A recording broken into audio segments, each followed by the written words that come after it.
wa man asaba min dzalika syai'an summa satarahu Allahu fid dunya fa huwa ila Allah in syaa'a afa anhu wa in syaa'a aqabahu. Kalau seseorang itu buat salah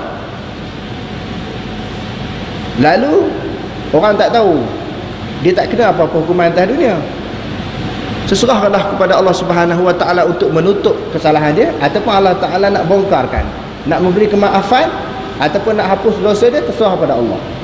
Sebab itu hadirin sekalian, kita kena jelas isu yang berkaitan dengan masalah peribadi dengan isu yang berkaitan dengan masalah kepentingan umum. Apa maksud saya?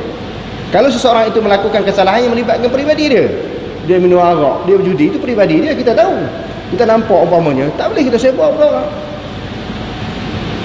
Oh, dia ni aku nampak tadi main judi, minum arak, kita tegur aja dia. Melibatkan isu peribadi, pergi tegur. Mungkin Allah Ta'ala maafkan dia, tutup kesalahan dia, kita tak perlu bongkarkan, kecuali melibatkan harta awam atau orang ramai.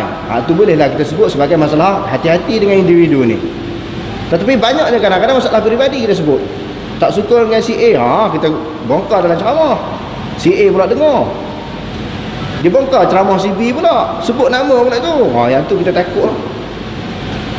Jadi golongan melampau ni tuan-tuan ada dalam mana-mana kumpulan pun ada.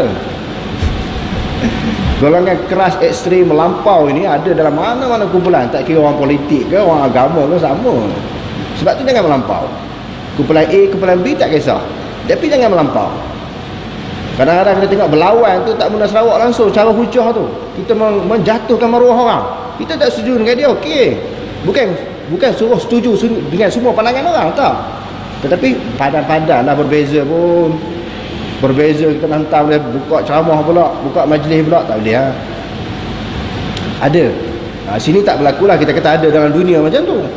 Maknanya kalau melibatkan masalah peribadi, kita jumpa dia, dialog, bincang dengan dia. Itu masalah kesalahan dia. Kecuali dia ni bunuh orang, banyak orang. Setiap orang lintas depan dia pancung. Hati-hati dia ni, jangan lalu depan dia pancung, dibunuh. Itu melibatkan orang ramai.